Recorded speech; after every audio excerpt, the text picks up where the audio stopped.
স্থান গোলাঘাট। মোৰ বাইদেউ আৰু ভিনদেউৰ ঘৰ। 2020 চনৰ 13 ডিচেম্বৰ তাৰিখে মোৰ বাইদেউৰ মৃত্যু হৈছিল আৰু তাৰ ঠিক দুমাহৰ পাছত 2021 চনৰ 14 ফেব্ৰুৱাৰী তাৰিখে মোৰ ভিনদেউৰ ষ্ট্ৰক হৈ পেলাই মৃত্যু হৈছিল। দুমাহৰ অগা পিছাকে বাইদেউ ভিনদেউৰ মৃত্যু হৈছিল। তাৰ পাছত 2021 চনৰে ডিচেম্বৰ মাহত মই, মোৰ ল'ৰা, মোৰ বোৱাৰী, আমি তিনিটা আৰু লগত আমাৰ কুকুৰ পোৱালিটো মানে গিগি, আমিকেইটা গৈছিলোঁ গোলাঘাটলৈ গাড়ীখন চলাবলৈ। ড্ৰাইভ মাৰি কাৰৰ পৰা ড্ৰাইভাৰ লৈ গৈছিলোঁ। আমি গৈ গোলাঘাট গধূলি সময়ত পালোঁগৈ। প্ৰায় 5টামান বজাত আমি গোলাঘাট পালোঁগৈ।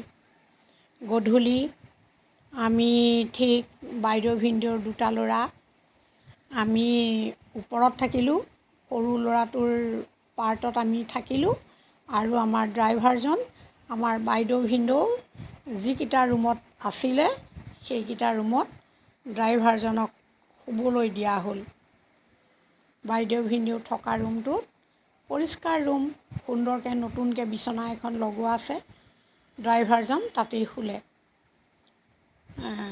ৰাতি আমাৰ পাৰ হ'ল, ৰাতিপুৱা হ'ল। ৰাতিপুৱা আমি আটায়ে গা পা ধুলোঁ। গা পা ধুই আমি ব্ৰেকফাষ্ট কৰিলোঁ। ব্ৰেকফাষ্ট কৰি আমি ওলাই গ'লোঁ মাজুলী অভিমুখে। মাজুলীত মোৰ বোৱাৰীৰ দেউতাক থাকে অকলশৰীয়াকৈ। গতিকে তাত আমি থাকিবৰ কাৰণে আমি ৰিজৰ্ট বুক কৰিলোঁ।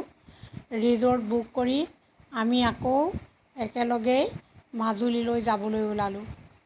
ৰাতিপুৱা খাই বৈ আমি গাড়ী উলিয়ালোঁ। ড্ৰাইভাৰে গাড়ী চাফা তাফা কৰি উলিয়ালে, আমিও গাড়ীত বহিলোঁ। বহি আমি মাজুলী অভিমুখে যাত্ৰা কৰিলোঁ। গোলাঘাট টাউন পাৰ হ'লোঁ। পাৰ হৈ ঠিক আমি গোলাঘাট আৰু দেৰগাঁও ৰাস্তাটোৰ মাজতে যিখিনিত অলপ মানে ভিৰটো কম, সেইখিনিতে মই ড্ৰাইভাৰজনক সুধিলোঁ, ড্ৰাইভাৰ, তোমাৰ ৰাতি টোপনি ভালকৈ হ'লনে নাই? মই এনেই ধেমালিকৈ সুধিছিলোঁ আৰু মই যেতিয়াই এনেকৈ ড্ৰাইভাৰ লৈ যাওঁ তেতিয়াই মই ড্ৰাইভাৰৰ লগত কথা পাতি যাওঁ। তাৰপাছত তেতিয়া ড্ৰাইভাৰে ক'লে যে বাইদেউ, মই ৰাতি শুব নোৱাৰিলোঁ। মই সুধিলোঁ, কিয় শুব নোৱাৰিলা? কৈছে, নাই বহুত কথা সেইবিলাক। মই ৰাতি শুব নোৱাৰিলোঁ। ঠিক 12টামান বজাৰ পৰা মই বহি আছোঁ। মই ক'লোঁ, কিয় তুমি বহি থাকিলা? সি ক'লে, বাইদেউ, ৰাতি মই বিচনাত যেতিয়া শুই আছোঁ মই গম পাইছোঁ যে কোঠাটোত লাখুটি লৈ পেলাই মানুহ এহাল অহা যোৱা কৰি আছে। ইফালৰ পৰা সিফালে গৈছে, ইফালৰ পৰা সিফালে গৈছে আৰু মাজে মাজে লাখুটিডাল এনে বেৰখনত ঘঁহাই দিয়ে। তাৰপাছত মই লগে লগে উঠি বহিলোঁ আৰু বহি মই লাইটটো লগালোঁ।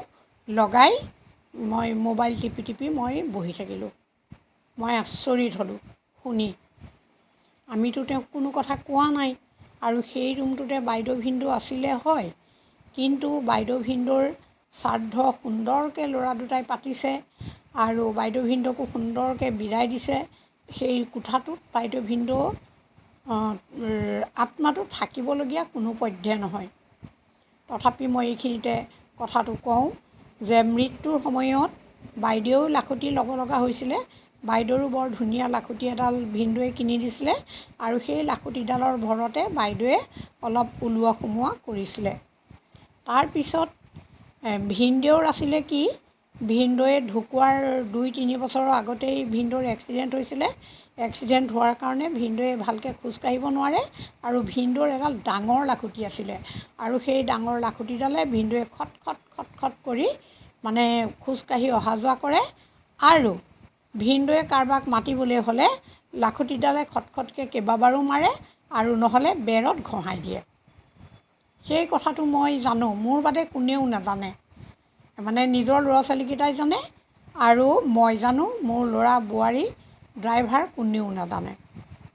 আৰু সেই ৰুমটোত যে বাইদেউ ভিনদেউ ঢুকাইছিলে ড্ৰাইভাৰেও নাজানে। এতিয়া মই আচৰিত হ'লোঁ। গৈ পেলাই মই যোৰহাট পালোঁগৈ। যোৰহাট পাৰ হৈ আমি নিমাতী পাৰ হৈ মাজুলী পালোঁগৈ। মাজুলী কমলাবাৰীত আমাৰ বিয়ৈ ঘৰত সোমালোঁ, জা জলপান খালোঁ। খাই পেলাই ৰাতি আমি ৰিজৰ্টত থাকিলোঁ। আৰু ৰিজৰ্টত সোমাই পেলাই মই ভাগিন দুটালৈ মই ফোন কৰিলোঁ।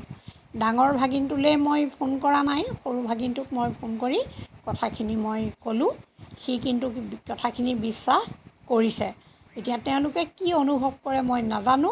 আৰু তেওঁলোকে সেই ৰুমটোত বাইদেউ ভিনদেউ ঢুকোৱাৰ পাছত কোনোদিন থকা নাই। থকা হ'লে হয়তো তেওঁলোকে অনুভৱ কৰিলেহেঁতেন। ইমানখিনিয়েই। আৰু আপোনালোকে এইটো শুনি পেলাই কমেণ্ট কৰিব, মোক জনাব।